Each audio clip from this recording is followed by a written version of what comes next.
जय जगन्नाथ जय गुरुदेव। श्री गुरु कृपा मालिका चैनल तरफ आम श्री प्रदीप्त कुमार पाणी आम सहित सान भाई अच्छा आमर ये जो चतुर्थ अध्याय महिमा गोस्वामी संबंधी आलोचना चतुर्थ अध्याय आम पहुंचलु। आज आम महिमा गोस्वामी संबंध में आउ किसी आलोचना करूँ जहाँकि अनेक स्थान लिखाई कहीं जने महान भक्त अनेक जन्मर कर्म करी संसार को आसे और से जो शेष पावरफुल हुए ता देहरे स्वयं प्रभु जगन्नाथ विजय करी किसी मर्त्यपुर को सत्यर वार्ता दे था। ये हूँ निर्यास किंतु समस्ते कहती महिमा गोस्वामी डायरेक्ट ब्रह्ममंडल आसी तेणु महिमा गोस्वामी जो ब्रह्ममंडल आसी कौन भक्त अंगरे पावर खेलिनी किंतु 64 पटल आम आज चतुर्थ पटल देखा महिमा गोस्वामी जड़े महान भक्त पूर्व अनेक थर आसती शरीर में स्वयं जगन्नाथ खेल किसी लीला खेला कर जोटा कि महिमा धर्म बा अलेख धर्म बुझिल से संबंध में आलोचना पर्याय को जीवा मूलू न पढ़ले बुझी हेनी अध्यायटा तेणु समस्ते टे धैर्य सहित साधु सत भक्त मैंने शुणु आम आलोचना पर्याय को जीवा। राग बंगला ऋषि चतुर्थ पटल कहे कुंती सुत जाज नगर तत्व शुणिले भावग्राही केउ केउ कार्य करिवे सेठारे जानिबा इच्छा करई देश ओड राष्ट्र अटे जहा श्रेष्ठ बोली कही आगे सथ कही थाए आहे जनार्दन शुणुथिली अनुरागे पुणी कह सेही क्षेत्र कथा मुई पचाराई आपण को के अछि संसारे भंजन करिब मो हृदय संशय को पार्थ बाणी शुणी प्रभु चक्र पाणी बोलती शुण हे वीर जाजनगर कथा कहवा गले नसरी हेब पार जेते नरपति से स्थाने बसिबे आगत कही मुई जेमंत समय जेमंत प्रकार बाहर वीर जाई जजाति केसरी नामे जड़े राजा से जाज नगर को जीव प्रजांक मंगल होइबा निमंते यज्ञ आरंभ करिब कान्य कुब्ज बोली अटे जेउ देश देवज्ञ द्विजरे पूर्ण होम धूमे पूर्ण हुई आकाश से देश प्रतिदिन बुझीपार हाँ 10 सहस्र ब्राह्मण से देशरू अणाई जजाति सिंह आरंभिबे यज्ञ जाजनगर मध्य हे अर्जुन जानी था।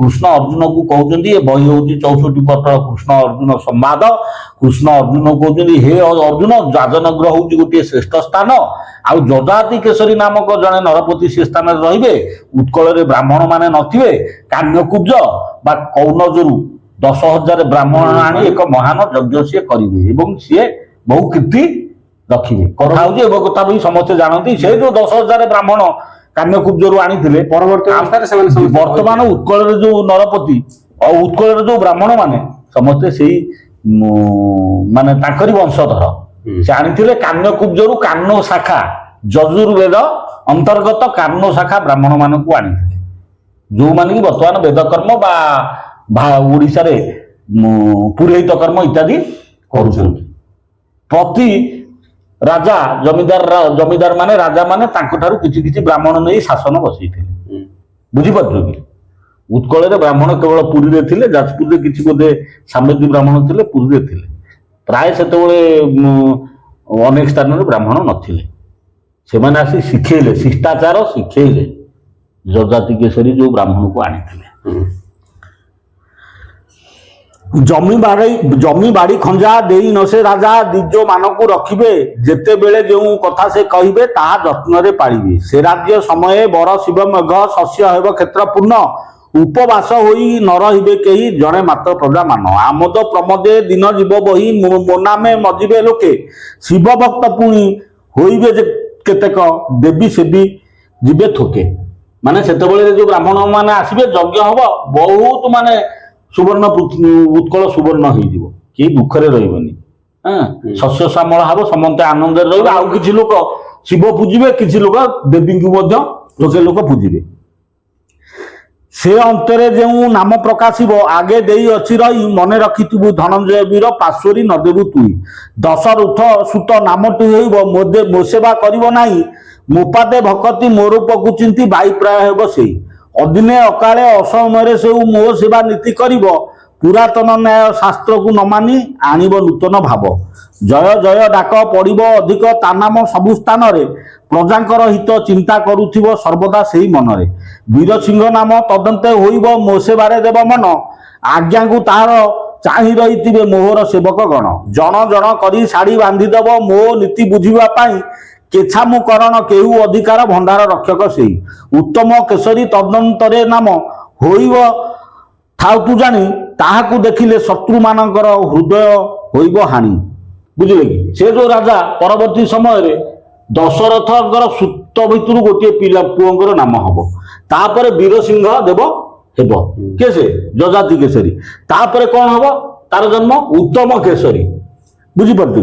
ସେ ସେୟା କହିଲା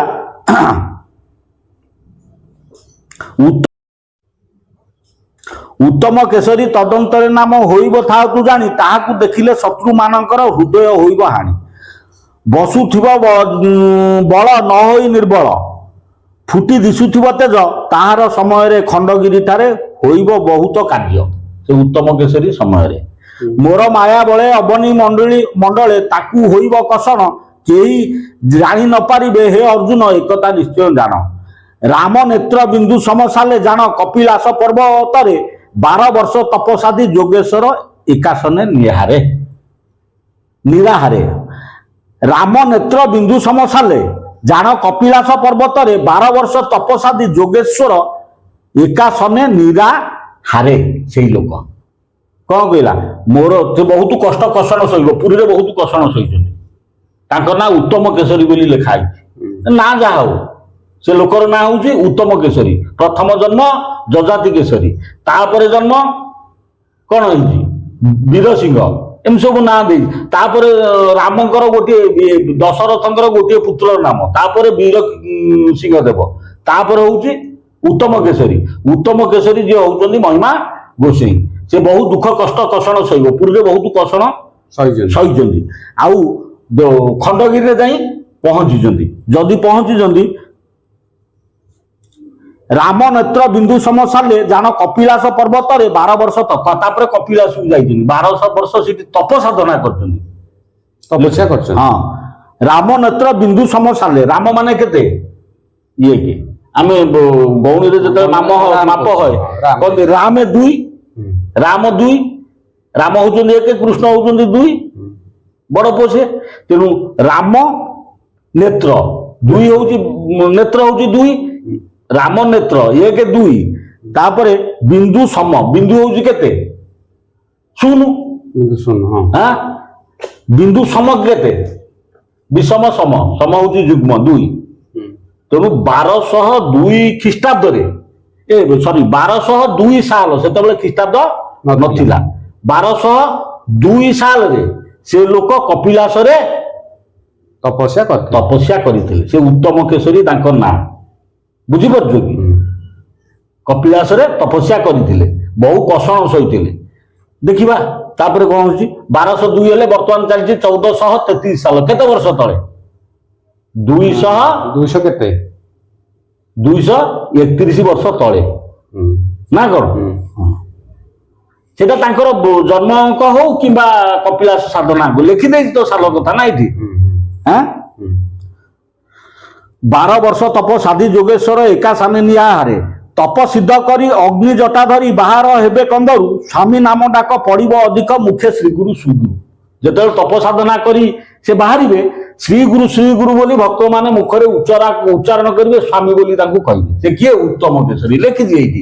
ସେ ହଉଛନ୍ତି ପ୍ରଥମ ଜନ୍ମ ଯଜାତି କେଶରୀ। ଯେ ବ୍ରାହ୍ମଣ। ତାହେଲେ ଭକ୍ତ ଅଙ୍ଗରେ ପ୍ରଭୁ ଆସୁଛନ୍ତି ନା ନାଇଁ? 64 ପଟ କଣ ମିଛ ଲେଖିଲା? ନା। ଆଉ ଶୂନ୍ୟ ମଣ୍ଡଳରୁ କୋଉଠି ଖୋଜିଲେ?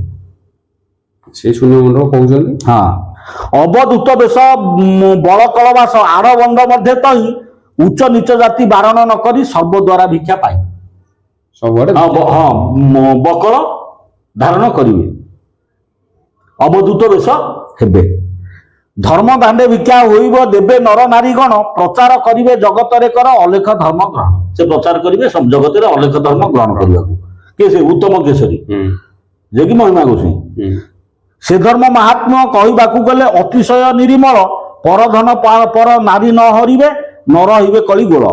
जेउ जहा देबे से द्रव्य भुजिबे मनरे न करी घृणा काहाकू कौनसी द्रव्य न मागिबे इंद्री करी कटकणा गृहे जे रहिबे ऋतु समय रे स्त्री संगम करिवे छंद कुटिल कपट भावमान हृदयरू काटी न देबे किए से धर्म रे जे रहिबे गृही मानक पे लेखा धर्म नीति नियम। हाँ सूर्य उदय हस्ते दर्शन करिवे डाकी अलेख अलेख हे शून्य बिहारी हे अरूपानंद संसार को दिए सुख सूर्य अवस्था सूर्य को चाहिए संसार सुख कामना करिवे यही परि धर्म प्रचार करिवे बुली वृद्ध गुरु स्वामी सकल कर्मरु बाहर थिबारु नाम हेबो निष्कामी पाप पुण्य बिना जेहु रहिथिबे अज्ञान बलरे घारी आगे तही धर्म प्रचारिवे प्रभु सेमानकु दया करी बहु नर नारी से धर्म दीक्षित होई आए धनंजय उदय हस्त डाक देउथिबे भक्त श्री शून्य बिहारी जय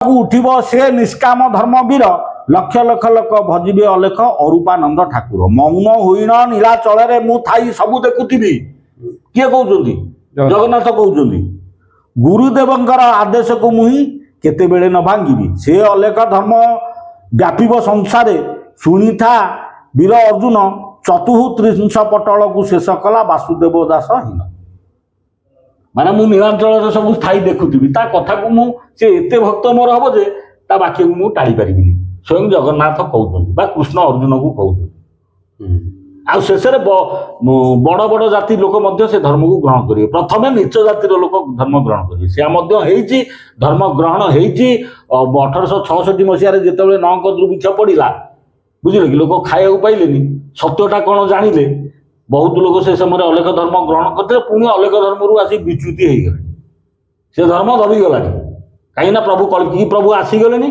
समस्ते एवं शरीर साधना तत्व साधना ब्रह्म एकाक्षर बुझीपार कि काम रमा परा बीज को बसईकि समस्त साधना कर समय आसीगला सी आ चलनी संसार भूमिम बही लिखिं कुमिट पाटुआ एथर परिचय तो गुड़ाई जगह लिखिं अच्छा ये जो 46 पटरे समस्त संबंध अच्छी भीम भई संबंध अच्छी महिमा गोस्वामी संबंध अच्छी अटल बिहारी संबंध अच्छी बुझीपार कि हरिहर दास संबंध अच्छी ना बोली जो कथा लिखाई हरिहर दास संबंध निश्चित अच्छी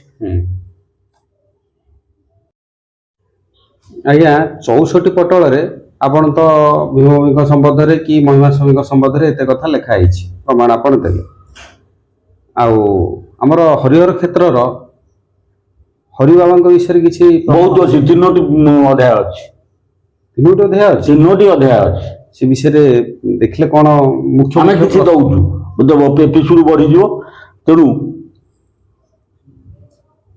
आम पढ़ी शुणाऊ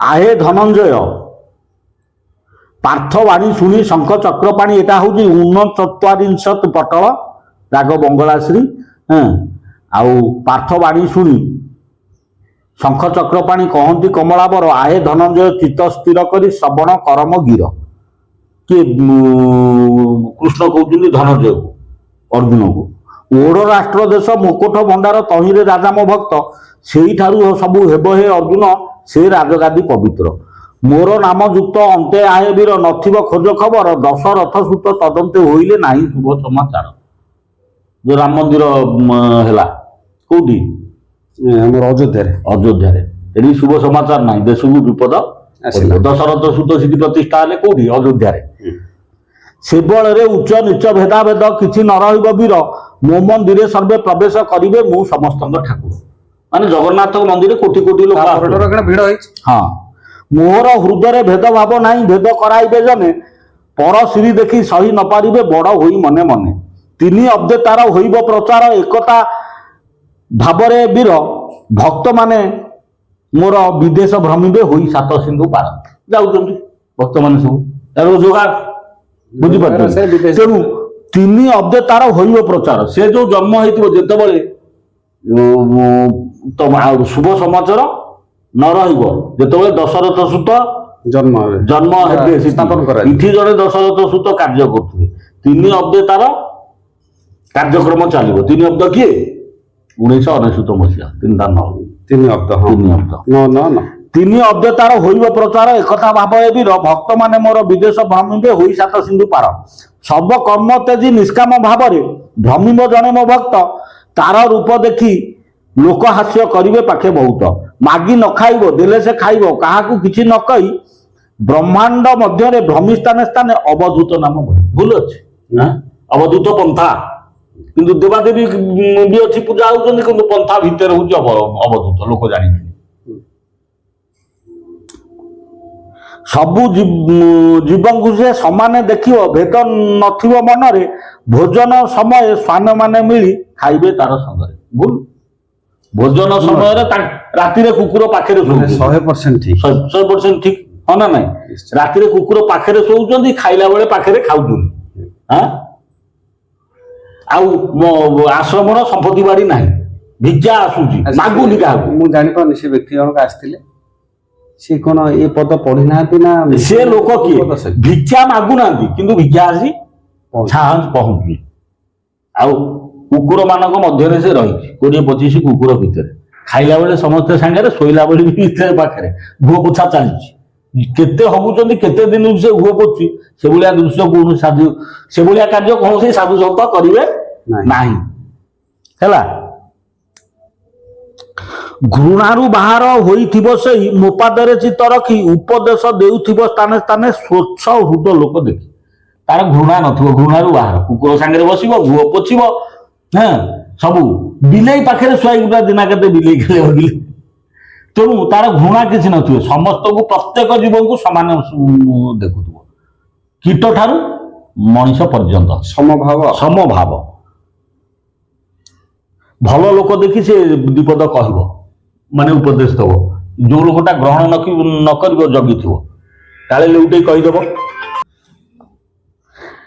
ରାଜେ ରାଜେ ମହୋତ୍ସବ କରାଇବ ବହୁତ ଲୋକ ମିଳିବେ ମୋହର ପାଦରେ ଚିତ୍ତ ରଖି ମୋର ସଂକୀର୍ତ୍ତନ ଆରମ୍ଭିବେ ବହୁତ ଲୋକ ତା ପାଖରେ ମିଳିବେ ଅଢାଏ ରାନ୍ଧିଲେ ବଢାଏ ହୋଇବ ମୋର ଭକ୍ତ ଦେଲେ ଛୁଇଁ ସହସ୍ର ସହସ୍ର ଲୋକ ଖାଉଥିଲେ ତାହା ଶେଷ ହେବ ନାହିଁ ଭୁଲ କଥା କେଡେ କେଡେ ସ୍ଥାନ ଆସୁଛି କୋଉଠୁ ଏକାଥରେ 10,000 ଲୋକ ଖାଉଛନ୍ତି ଅନୁଭବର କଥା ଅଗ୍ନି କୁଣ୍ଡେ ଘୃତ ଢାଳୁଥିବ ସେଇ ହୃଦୟରେ ଧାଇ ମୋ ନାମ କେତେବେଳେ ସ୍ତ୍ରୀ କେତେବେଳେ ପୁଣି ସେଇ ପୁରୁଷ ଉତ୍ତମ ଭୁଲ ସବୁବେଳେ ଯଜ୍ଞ କରୁଛି ଏମନ୍ତ ବେଶରେ ମୋହର ଭକତ ବ୍ରହ୍ମାଣ୍ଡ ମଧ୍ୟ ଭ୍ରମିବ ହୃଦୟ ଥିବା ଜ୍ଞାନ ଏହିପରି ଜନ ତାହାର ସେବା କରିବ ସେ ଯେଉଁ ଆଦେଶ ଦେବ ମସ୍ତକରେ ତାହା ବହନ କରିବେ ସିଂହରେ ସିଂହିକା ସୂତ ରହିଥିବ ତେତିକି ବେଳରେ ଜାଣ ଦୁର୍ଭିକ୍ଷ ମଡ଼କ ଘଟିବ ଅନେକ କହିଲି ତାର ପ୍ରମାଣ ସିଂହରେ ସିଂହିକା ସୂତ ରହିଥିବେ ଏମନ୍ତ ବେଶରେ ମୋହର ଭକତ ବ୍ରହ୍ମାଣ୍ଡ ମଧ୍ୟ ଭ୍ରମିବ ହୃଦୟ ଥିବା ଜ୍ଞାନ ଏପରି ଯେ ଜନ ତାହାର ସେବା କରିବ ଯାହା ହୃଦୟରେ ଜ୍ଞାନ ଅଛି ସେଇ ଲୋକର ସେବା ସେ କରୁଥିବ ଆଉ ସାଧାରଣ ଲୋକ କାହିଁ କରିବେ ଇଏ ଯିଏ କହୁଛନ୍ତି ସିଏ ଯୋଉ ବ୍ରାହ୍ମଣ ଲୋକ ବୟସ୍କ ଲୋକ ଖାଲି କହୁଛନ୍ତି ସିଏ ଗଲେଣି ମହିମା ଗୋସ୍ୱାମୀ ସିଏ ନିଶ୍ଚିନ୍ତ ଆସନ୍ତୁ ଆମର ମନ ଦୁଃଖ ନାହିଁ କିନ୍ତୁ ସେ ଗବେଷଣା କରନ୍ତୁ ତାଙ୍କ ସେବା କରନ୍ତୁ ଗବେଷଣାର ବହୁତ କମ ଅଛି ବହୁତ କମ ଅଛି ସେ ଯେଉଁ ଆଦେଶ ଦେବ ମସ୍ତକରେ ତାହା ବହନ କରିବେ ସିଂହରେ ସିଂହିକା ସୂତ ରହିଥିବେ ତେତିକି ବେଳରେ ଜାଣ ଦୁର୍ଭିକ୍ଷ ମଡ଼କ ଘଟିବ ଅନେକ କହିଲି ତାର ପ୍ରମାଣ ସିଂହରେ ସିଂହିକା ସୂତ ରହିଥିବେ ସିଂହିକା ସୂତ କିଏ ରାହୁ ଯେତେବେଳେ ସିଂହ ରାଶିରେ ଅବସ୍ଥାନ କରିଥିବେ ସେତେବେଳେ ତାଙ୍କର ରୋଲ ବହୁତ ହବନି ବର୍ତ୍ତମାନ ରାହୁ ଅଛନ୍ତି କୋଉଠି କୁମ୍ଭ ରାଶିରେ ବୁଝିଲ କି ରାହୁ ବକ୍ର ଗତି କରନ୍ତି ରାହୁ 18 ବର୍ଷରେ ରାଶିକି ପରିକ୍ରମା କରନ୍ତି ଗୋଟେ ରାଶିରେ 18 ବର୍ଷ ସିଂହ କନ୍ୟା ତୁଳା ବିଛା ଧନୁ ମକର କୁମ୍ଭ ମୀନ ମେଷ ସିଂହ କନ୍ୟା ତୁଳା ବିଛା ଧନୁ ମକର କୁମ୍ଭ ତାଙ୍କୁ ପୁଣି ସିଂହ ରାଶିକୁ ଆସିବା ପାଇଁ ଆହୁରି କେତେ ଲାଗିବ ପ୍ରାୟ 8 ବର୍ଷ ଲାଗିବ 2034 ମସିହା ଇଏ ଗୋଟେ ପ୍ରମାଣ ଗଲା ରାହୁଙ୍କୁ ସିଂହ ରାଶିକି ଆସିବା ପାଇଁ କାହିଁକି ରାହୁ ଓଲଟା ଗତି କରନ୍ତି କୁମ୍ଭରୁ ଆସିବେ ମକରକୁ ମକରରୁ ଆସିବେ ଧନୁରୁ ଆସିବେ ଏଇ କ୍ରମରେ ଆସିବେ ଆଉ ବିଛାରୁ ତୁଳାକୁ କନ୍ୟା ତେଣୁ ଆହୁରି 8 ବର୍ଷ ତାଙ୍କୁ ଲାଗିବ କିନ୍ତୁ ପୂର୍ବରୁ ଥିଲେ 12-14 ବର୍ଷ ପୂର୍ବରୁ ଥିଲେ ସେତେବେଳେ ତାଙ୍କ ରୋଲ ବହୁତ ଥିଲା ଯେତେବେଳେ ବହି ଲେଖା ହେଇଥିଲା ଉତ୍କଳ ଆନନ୍ଦ ପ୍ରକାଶ ସେଗୁଡା ଲେଖିଛି 19 ମସିହା ପାଖରୁ ତାଙ୍କର 3 ଅବ୍ଦରେ ନାଟକ ଚାଲିବ। ମାନେ 1999 ମସିହାରୁ ନାଟକ ଯୋଉ ଚାଲିବ ତାର ଯୋଉ ଗ୍ରହ ସ୍ଥିତି ଗୁଡାକ ମଧ୍ୟ ଲେଖିଛି ଆଉ ସାଧାରଣ ଲୋକ ବୁଝିପାରିବେନି ହେଲା। ଦୁର୍ଭିକ୍ଷ ମଡ଼କ ପଡିବ ଅନେକ କହିଲି ତାର ପ୍ରମାଣ। ସିଂହରେ ସିଂହିକା ସୂତ ରହିଥିବେ ତେତିକି ବେଳରେ ଜାଣ ଦୁର୍ଭିକ୍ଷ ମଡ଼କ ବହୁତ ହେଇଯାଇଛି। 2002, 4 ଏମିତି ଲଗେଇ ବହୁତ 11, 14 ଯାକେ ବନ୍ୟା ଫନ୍ୟା ବିପ୍ଳାତ ବହୁତ ହେଇଛି। ସ୍ଥାନେ ସ୍ଥାନେ ଭୂମିକମ୍ପ ହୋଇବାରୁ କମ୍ପିଯିବ ହିମଗିରି, ଗୃହ ବୃକ୍ଷ ସବୁ ଭାଙ୍ଗି ଗଲେ ହୋଇଯିବେ ହତଶିରି, ନାନା ରୋଗମାନ ପ୍ରାଣୀଙ୍କ ଶରୀରରେ ଦିନକୁ ଦିନ ଗ୍ରାସିବ, ଅତି ଆଶ୍ରମିତ ଜିନିଷ ଯେ ଦୂର ଦେଶରୁ ପାଶକୁ ଆସିବ। ଏଇଠି ଗୋଟେ ପଏଣ୍ଟ ଲେଖିଲା, ନାନା ରୋଗମାନ ପ୍ରାଣୀଙ୍କ ଶରୀରରେ ଦିନକୁ ଦିନ ଗ୍ରାସିବ, ଅତି ଆଶ୍ରମିତ ଜିନିଷ ଯେ ଦୂର ଦେଶରୁ ପାଶକୁ ଆସିବ। ଆସିନି ଦୂର ଦେଶରୁ ଆଶ୍ରମିତ ଜିନିଷ ଆସିନି, ଟିଭି ଆସିନି, ମୋବାଇଲ ଆସିନି, ବର୍ତ୍ତମାନ ଯୋଉ ସିଲଟ ମୋବାଇଲ ଆସିନି, ନିଶ୍ଚୟ ତାରି ଅମଳରେ ସେ ଯେତେବେଳେ ଏ କାର୍ଯ୍ୟ କରୁଥିବ ସେଇ ସମୟରେ ଆସିବ। ଆସିଛି ନା ନାଇଁ? ସତ୍ୟ ହେଇଛି ନା ନାଇଁ? 2014-15 ବେଳକୁ ଏଣ୍ଟ୍ରି କଲା, ସେତେବେଳେ ବୋଧେ ସିଂହ ରାଶିରେ ଥିଲେ ରାହୁ। ବୁଝିପାରୁଛୁ କି? ଆଉ ଦୁର୍ଭିକ୍ଷ ମଡ଼କ ସବୁବେଳେ ଚାଲିଛି, ହଁ ନା ନାଇଁ? ଆଉ ନାନା ପ୍ରକାର ରୋଗ ମାନେ ଆସିବ। ଆସିଛି ନା ନାଇଁ? ଏଡ୍ସ ରୋଗ ଆସିଛି ନା ନାଇଁ? ଏ ଯୋଉ ମହାବେମାରୀ ଆସିଲା ଆସିଛି ନା ନାଇଁ? କଣ ବିଚାର କରିବ? ଏଡ୍ସ ରୋଗ ଗୋଟେ ଭୟଙ୍କର ବେମାର 2000 ଖ୍ରୀଷ୍ଟାବ୍ଦର ପୂର୍ବବର୍ତ୍ତୀ ପରବର୍ତ୍ତୀ ସମୟରେ ଗୋଟେ ବେମାର। କ୍ୟାନ୍ସର ଆଗରୁ ଦେଖା ନଥିଲା, ଭୟଙ୍କର କ୍ୟାନ୍ସର, ସମସ୍ତଙ୍କୁ କ୍ୟାନ୍ସର। ଘଡଘଡି ଚଢଚଢି ପୁଣି ବାବୁ ଦେଶେ ହୋଇବ ବହୁତ, ନର ପଶୁ ନାଶ ହୋଇବେ ଅଶେଷ କି କହିବି ପଣ୍ଡୁସୁତ। ବହୁତ ଘଡଘଡି ଚଢଚଢି ଲକ୍ଷ୍ୟ କର। ଗ୍ରୀଷ୍ମର ଉତ୍ତାପ ବଢିବ, ଅନେକ ତୃଣମାନେ ଯିବେ ଜଳି, ଅଗ୍ନିବୃଷ୍ଟି ପ୍ରାୟ ପ୍ରାଣୀକୁ ଲାଗିବ, ଜାଣିଥାଉ ଫାଲ୍ଗୁନି। ସତ୍ୟର ପ୍ରଚାର କରାଇବେ ଭକ୍ତ, କଟିଯିବା ପାଇଁ ବାଳ, ସେ ପଥରେ ଗତି ନ କରିବେ କେହି, ଲଙ୍ଗାଇନ ଗଣ୍ଡଗୋଳ। ସେ ଯୋଉ ଭକ୍ତ ସତ୍ୟର ପ୍ରଚାର କରିବ, ସତ୍ୟର ପଥରେ ଗତି ସତ୍ୟର ପ୍ରଚାର କରାଇବେ ଭକ୍ତେ, କଟିଯିବା ପାଇଁ ବାଳ, ସେ ପଥରେ ଗତି ନ କରିବେ କେହି, ଲଙ୍ଗାଇନ ଗଣ୍ଡଗୋଳ। ସେ ସତ୍ୟର ପ୍ରଚାର କରିବ, ଏମାନେ ସବୁ ଗଣ୍ଡଗୋଳ କରିବେ। ଏ ଲଗଉଛନ୍ତି ବା, ହଁ ନା ନାଇଁ? ସ୍ପଷ୍ଟ ଲେଖା। ହଁ। ସ୍ତ୍ରୀଙ୍କ ପ୍ରଭାବ ବଢିବ ଅର୍ଜୁନ, ବସିବେ ଯାଇ ସଭାରେ, ଧର୍ମ ନ୍ୟାୟପୂର୍ଣ୍ଣ ସତ୍ୟ ଶାନ୍ତି ଦୟା ରଖି ନିଜ ହୃଦୟ। ସ୍ତ୍ରୀଙ୍କର ପ୍ରଭାବ ବଢିବ, ସଭାରେ ବସିବ, ବହୁତ ବଢିବ। ଆଉ ସ୍ତ୍ରୀ ଲୋକ ହିଁ ଗୋଟେ ଶାସନ ଗାଦିରେ ବସିଲେ ସେ ସତ୍ୟ ନ୍ୟାୟରେ ରହୁଛନ୍ତି। ମାନେ ସେ ଶାସନ ଠିକ କରୁଛନ୍ତି, ଭାରି କଠୋର। ପୁରୁଷ ଲୋକ ଏତେ କଠୋର ହଉନାହାନ୍ତି। ପାଠ ପଢାରେ ବି ଆଗରେ, ପାଠ ପଢାରେ ବି ଧର୍ମ ନ୍ୟାୟପୂର୍ଣ୍ଣ ସତ୍ୟ ଶାନ୍ତି ଦୟା ରଖି ନିଜ ହୃଦୟରେ। ସ୍ତ୍ରୀ ଲୋକମାନେ ନିଜ ସତ୍ୟ ଶାନ୍ତି ଦୟା ରଖି କଠୋର ଶାସନ କରିବେ, ସଭାରେ ବସିବେ। କେବଳ ଏତିକି କଳିରେ ଅଧିକ ହୋଇବ ଏ ବୀରବର, ମୂର୍ଖ ହୋଇ କେହି ନ ରହିବେ ଜଣେ, ସର୍ବେ ଲେଖିବେ ଅକ୍ଷର। କିଏ ମୂର୍ଖ ଅଛନ୍ତି? ଯାହା ଲେଖିଛି ସତ୍ୟ। ସେଇ ଲୋକ ଯେତେବେଳେ, ସେ ମହାନ ଲୋକ ଯେତେବେଳେ ସୃଷ୍ଟି ହେଇଥିବ, ସେ ଧର୍ମ ପ୍ରକାଶ କରୁଥିବ, କିଛି ଲୋକ ତା ସତ୍ୟକୁ ମାନୁଥିବେ ଏବଂ ତା ଧର୍ମ ପ୍ରଚାର କରୁଥିବେ, ଅନେକ ଗଣ୍ଡଗୋଳ କରୁଥିବେ, ସେତେବେଳେ ପୃଥିବୀର ଅବସ୍ଥା ଏଇଭଳିଆ ଥିବ। ସମସ୍ତେ ଅକ୍ଷର ଶିଖି ଯାଇଥିବେ। ସ୍ତ୍ରୀ ଲୋକମାନେ ସମାଜ ବସିକିରି ଆଗ ଅମୁଖା ହେଇଥିବେ, ଅନେକ ବିପ୍ଳବ ମାନ ଘଟୁଥିବ, ବିଦେଶରୁ ସବୁ ବଡ ବଡ ଅଦ୍ଭୁତ ଜିନିଷ ଦେଶକୁ ଆସୁଥିବ। ସେଇ ସମୟରେ ସେ ଲୋକ ଲୀଳା କରୁଥିବ। ସେ ଲୋକ କିଏ? ଶ୍ରୀ ଶ୍ରୀ ଶ୍ରୀ ହରିହର ଦାସ। ଆ ପରବର୍ତ୍ତୀ ଅଧ୍ୟାୟରେ ତା ନାଁ ଲେଖିଛି, କହିଦଉଛି ଶୁଣ। ଏବଂ ଏ ଯୋଉ ଅଧ୍ୟାୟଟା ଲେଖିଛି, ତତ୍ତ୍ୱ ସହିତ ତାର ଜନ୍ମ, ତତ୍ତ୍ୱ ଭିତ୍ତିକ ଜିନିଷ, ଶରୀର ଯାହା ସେ ଲୋକଟା ସେଇଆ। ଏପିସୋଡ ବହୁତ ବଢିଆ, ଖାଲି ପଢି ଦଉଛି। ଅଧ୍ୟୟ ନଗରେ ଅନନ୍ତ ରାଜା, ବଡ ସୁନ୍ଦରୀ ତାହାର ତନୁଜା, ଗୁଣବତୀ ନାମେ ସେଥିଲା ରହି, ମନକୁ ବିବାହ ହୋଇଥିଲା ସଦା ବହି। ବହୁ ଦିବସ ଯାଏ ବନ୍ଧ୍ୟା ହୋଇ, ରହିଲା ସେ ପୁଅ ଝିଅ ନ ପାଇ। ଆଦ୍ୟତୁକୁ ସେବା କରିଲା ଯୋଉ, ଆଦିତ୍ୟକୁ ସେବା କରିଲା ଯୋଉ, 10 ପୁତ୍ର ପ୍ରାପ୍ତ ତ ହୋଇଲା ସେଉ। ପୁତ୍ରଙ୍କ ବିଷୟ କର୍ମ ଲଗାଇ, ସମ୍ପଦରେ ମନେ ଭୋଳ ହୁଅଇ। 5 ପ୍ରକୃତି ସଙ୍ଗତରେ ଥାନ୍ତି, 5 ଦଳାଇ ସେବା ଆଚରନ୍ତି। ପଞ୍ଚ ଶବଦ ବଡ ସିଂହ ଦ୍ୱାରେ, ବାଜୁଥାଏ ସଦା ପୂର୍ବ ଦିଗରେ। 6 ଗତେ 6ଟି ସରଦାର, ବଡ ନାୟକ ଅଛନ୍ତି ଆବର। ଅଭୟ କଟକ ତ୍ରିକୁଟ ଠାରେ, ମନ ରାଇଜ ଆନନ୍ଦ ବିହରେ। ଗଡ଼ ନାମ ମଣି ନାଗ ଅଟଇ, ବେନି କରଣ ଲେଖୁଥାନ୍ତି ରହି। ତ୍ରିବେଣୀ ତୀରରେ 12 ଯୋଜନ, ସେଇ କଟକ ଦୀର୍ଘରେ ଘଟଣ। ତ୍ରିବେଣୀ ତୀରେ 12 ଯୋଜନ, ତ୍ରିବେଣୀ ତୀରେ 12 ଯୋଜନ, ସେଇ କଟକ ଦୀର୍ଘରେ ଘଟଣ। ତ୍ରିବେଣୀ ତୀର। ଅଭୟ କଟକ ତ୍ରିକୁଟ ଠାରେ, ମନ ରାଇଜା ଆନନ୍ଦ ବିହାରେ। ତ୍ରିକୁଟ ତତ୍ତ୍ୱ ଭିତ୍ତିକ କଥା। ତ୍ରିକୁଟ, ସେ ତ୍ରିକୁଟ ସ୍ଥାନରେ କିନ୍ତୁ ଥିବ ତିନି କଟକ, ତିନିଟା କଟକ ଯୋଉଠି ସନ୍ଧି ହେଇଥିବ ଦେୟପୁରୀ ଗ୍ରାମ, ବୁଝିପାରୁଛ କି? ଆଉ ଗଣ ନାମ ମଣିନାଗ ଅଟାଇ ବେନିକରଣ ଲେଖୁଥାନ୍ତି ରହି, ମଣିନାଗ ସେଇ ବିରୂପା ନଦୀ କୂଳରେ ମଣିନାଗ ପଡିବ। ହଁ, ତ୍ରିବେଣୀ ତୀରେ ଦ୍ୱାଦଶ ଯୋଜନ ସେଇ କଟକ ଦୀର୍ଘରେ ଘଟଣ। ତ୍ରିବେଣୀ କୂଳରେ ତିନି ନଦୀ ଏକତ୍ରିତ, ତ୍ରିବେଣୀ। କିଏ ସେ? ବିରୂପା, ଗେଙ୍ଗୁଟି, କେଲୁଅ।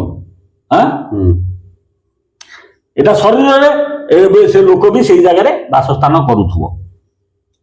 ପୂର୍ବରୁ ଏଇ ଯେ ଅଧୟ କଟକ ଅନନ୍ତ ରଜା ହେବେ, ତାର ସୁନ୍ଦରୀ ତରିଜା, ପିଲାପିଲି ହବନି, ପୋଷ୍ୟ ପୁତ୍ର କରିବ ଏବଂ ପ୍ରଥମେ 10 ସନ୍ତାନ କରିବ, ପଢି ଦେଇଛି। ଏଗୁଡା ସବୁ ତତ୍ତ୍ୱ ଭିତ୍ତିକ କଥା। ସେଇ କଟକ ଦୀର୍ଘରେ ଘଟଣ। ପ୍ରତି ଚାରିଦ୍ୱାରେ ଜାଣ ଅର୍ଜୁନ, ବେନି ଧାଡି ହୋଇ ବସତି ଘନ, ସେପାଟଣା ଶିଖରେ ଗୋଲା ହାଟ, ସେଇ ହାଟକୁ 4 ଗୋଟି ବାଟ, ବିକା କିଣା ସର୍ବଦା ଲାଗିଥାଇ, ଭଲ ମହାଜନେ ବିକନ୍ତି ଯାଏ। ଗୋଲା ହାଟ ତରେଇ ବସିଛି ପର୍ବତ ଶିଖରେ, ଡଙ୍ଗା ଧରିକି ବସିଛି, ପାରି କରିବା ପୂର୍ବରୁ ସବୁ କହିଛୁ। ତତ୍ତ୍ୱ ଭିତ୍ତିକ କଥା। ଧର୍ମ ଅର୍ଥ କାମ ମୋକ୍ଷ ଚଉବର୍ଗ, ସେ ହାଟରେ ଦୂର ହୋଇବ ଆଗ। ଧର୍ମ ଅର୍ଥ କାମ ମୋକ୍ଷ, ସେ ହାଟରେ ଯିଏ ଯାଇକିରି ଗାଧେଇବ ନା, ସେ ହାଟରେ ଯିଏ ସଉଦା କିଣିବ ନା, ସେ ତ୍ରିକୁଟରେ ଯିଏ ଗାଧେଇବ ନା, ଧର୍ମ ଅର୍ଥ କାମ ମୋକ୍ଷ 4ଟା ଯାକ ପ୍ରାପ୍ତ ହବ। ହେଲା, ଚତୁର୍ବର୍ଗ ଫଳ ପ୍ରାପ୍ତି। ଚତୁର୍ବର୍ଗ ଫଳ ପ୍ରାପ୍ତି ହେତୁ ମଣ୍ଡପେ ଚୈତନ ବସି, ସବୁ ତତ୍ତ୍ୱ ବୁଝାଏ ଦିବାନେସି। ହରିଦାସ କଟୁଆଳ ହାଟରେ ସବୁଦିନେ ଦୃଷ୍ଟି ଦେଇ ବିହାରେ। ହେତୁ ମଣ୍ଡପେ ଚୈତନ ବସି, ସବୁ ତତ୍ତ୍ୱ ବୁଝାଏ ଦିବାନିସି। ହରିଦାସ କଟୁଆଳ ହାଟରେ ସବୁଦିନେ ଦୃଷ୍ଟି ଦେଇ ବିହାରେ। ସୁବୁଦ୍ଧି କରି ନ ବସିଲେ ଖାଇ, ହାଟ ଭଲ ମନ୍ଦ ଯାହା ବୁଝଇ। ମୂଳ ଗଡ଼ଦାରେ 4000, ଧନୁ ବରି ଅଛନ୍ତି ବୀରବର। ବୁଝିଲେ କି? ଗଡ଼ ନାୟକ ବିଘ୍ନେଶ୍ୱର ତଇ, ପୁଣି ବକ୍ରତୁଣ୍ଡି ଦେବୀ ଅଛଇ। ମୂଷା ପ୍ରାଣ ଲିଙ୍ଗକୁ ପୂଜା କରେ, ଯାହା ପରେ ଗଜ ମୁଖ ବିହରେ। ପ୍ରଥମ ଗଡ଼ର ବର୍ଣ୍ଣନା ହେଇ, ତୁ ଆଗେ ଅର୍ଜୁନ କହିଲି ମୁଇଁ। 40 ପଟଳ ହେଲା ସମ୍ପୂର୍ଣ୍ଣ, ଭଣଇ ବାସୁଦେବ ଦାସହୀନ। ତେଣୁ ସେ କଣ କଲା? ହେତୁ ମଣ୍ଡପେ ଚୈତନ ବସି, ସବୁ ତତ୍ତ୍ୱକୁ ବୁଝାଇ ଦିବା ନିଶି। ହରିଦାସ, ସେ ହାଟର କଟୁଆଳ ହଉଛି ହରିଦାସ, ଶ୍ରୀ ଶ୍ରୀ ହରିହର ଦାସ, ଯୋଗମାୟା ଶୁଭ ଲକ୍ଷ୍ମୀ ଦେବୀ। ଆଉ ହାଟର ଭଲ ମନ୍ଦ ସବୁ ସେଇ ବୁଝିବ। ସୁବୁଦ୍ଧି କରି ନ ବସିଲେ ଖାଇ, ହାଟର ଭଲ ମନ୍ଦ ଯାହା ହୁଏ ସବୁ ଲେଖୁଛି। କଣ କି ପ୍ରମାଣ? ପ୍ରମାଣ ତ ଥଳକୂଳ ନାହିଁ। ତ୍ରିକୁଟ, 3 ସ୍ଥାନ, ସେ 3 କଟକ, 3ଟା କଟକ ତ୍ରିକୁଟ ସ୍ଥାନ। ତ୍ରିବେଣୀ, 3ଟା ନଈ ବହୁଥିବ। ଏଟା କହିଲେ ସମ୍ପୂର୍ଣ୍ଣ ବୁଝେଇ ଯାଉଛି। ଆଉ ସେ ହାଟର କଟୁଆଳ ନାମ ହରିଦାସ, ସେ କେହି ନଉ, ସେ ହିଁ ହଉଛି ବିରୂପା ନଦୀ କୂଳ। ଅନେକ ପ୍ରମାଣ ପୂର୍ବରୁ ମଧ୍ୟ ଦେଇଛୁ। ତେଣୁ ସେ ଗୋଟିଏ କଥା କହୁଛୁ, ସେ ଯୋଉ ବୟସ୍କ ବ୍ୟକ୍ତି ଯିଏକି କହୁଛନ୍ତି, ବ୍ରାହ୍ମଣ ଲୋକ, ଆମେ ତାଙ୍କୁ ଇଏ କରୁ, ସେ ଆଉ ଟିକେ ଗବେଷଣା କରନ୍ତୁ। ଚିତ୍ର ତୋଳାର ସେ ଧାରଟି, ବିରୂପା ବୋଲି ନାମ, ସେଠାରୁ ଧାରେ କଫିଟିଛି ଅଡମ୍ବରୁ ତାଳିଣ। ସେଇଠାରେ ଯୋଗ ଆସନ, ମହିମା ଯେ ବିଖ୍ୟାତ, ସର୍ବସଖା ଜ୍ଞାନୀ ଜନମ, ପ୍ରଭୁ ଶ୍ରୀ ଜଗନ୍ନାଥ। ଇଏ ଆପଣଙ୍କର ରହିଲା ଲକ୍ଷ୍ମୀଧର ବିଳାସ। ଆହୁରି ଅଚ୍ୟୁତାନନ୍ଦ ମାଳିକାରେ, ପୁରୁଣା ଅଚ୍ୟୁତାନନ୍ଦ ମାଳିକାରେ, ମହାନଦୀରୁ ସେ ଧାରଟି, ବିରୂପା ବୋଲି ନାମ, ସେଥିରୁ ଧାରେ କଫିଟିଛି ରହିଅଛି ପ୍ରମାଣ।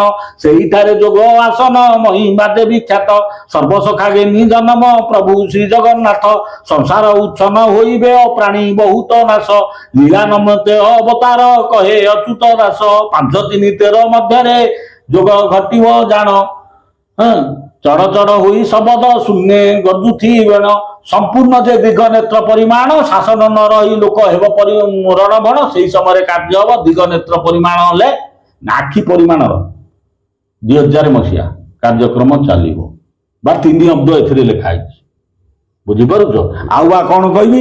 ଭକ୍ତମାନେ, ସାଧୁ ସନ୍ଥ ମାନେ ଗବେଷଣା କରନ୍ତୁ ଏବଂ ସେ ମହାଶୟଙ୍କୁ ଆମେ ପ୍ରମାଣ ଦ୍ୱାରା କାଟିବାକୁ ଚେଷ୍ଟା କରୁଛୁ। ତାଙ୍କର ଆମେ କୌଣସି ଅସମ୍ମାନିତ ନାହୁଁ। ସେ ଆଉ ଟିକେ ଗବେଷଣା କରନ୍ତୁ। ନିଶ୍ଚିନ୍ତ ଭାବରେ ଅନେକ ପୋଥି ରହିଛି। ଗୋଟିଏ ପୋଥିକି ଧରି ସେ ବିଶେଷ କଥା କହୁଛନ୍ତି ଏବଂ ତାଙ୍କ ସହିତ ଆଲୋଚନା କରିବା ପାଇଁ ତାର୍କିକ ଭାବରେ କେହି ଜଣେ ବସେଇକିରି କଥା ଗୁଡାକ ବିଶେଷ ଭାବରେ ସେ ଆଲୋଚନା କରନ୍ତୁ। ଆଲୋଚନା ପ୍ରସଙ୍ଗ ଆସିଲେ ବୁଝିପାରିବେ। ଆଉ ବା କଣ କହିବୁ? ଆଉ ଏ ଅଧ୍ୟାୟ ଶେଷ ହେଲା, ଆର ପରବର୍ତ୍ତୀ ଅଧ୍ୟାୟକୁ ଆମେ ଯିବା। ଆମ ଏପିସୋଡ ନିଶ୍ଚିନ୍ତ ଦେଖନ୍ତୁ ଏବଂ ତାଙ୍କ ଏପିସୋଡରେ ଆମ ସମ୍ବନ୍ଧରେ କଣ କୁହନ୍ତୁ, ଆମକୁ ଖୁସି ଲାଗିବ, ପ୍ରମାଣ ଦେଇ କୁହନ୍ତୁ।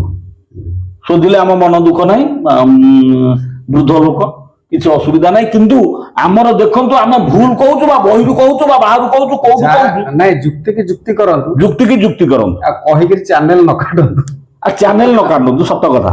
ଆଉ ଯଦି କାଟିଦେବେ କାଟିଦେବେ, ପ୍ରଭୁର ଇଚ୍ଛା ଯାହା ଥିବ। ଜୟ ଜଗନ୍ନାଥ, ଜୟ ଗୁରୁଦେବ, ସମସ୍ତଙ୍କର କଲ୍ୟାଣ।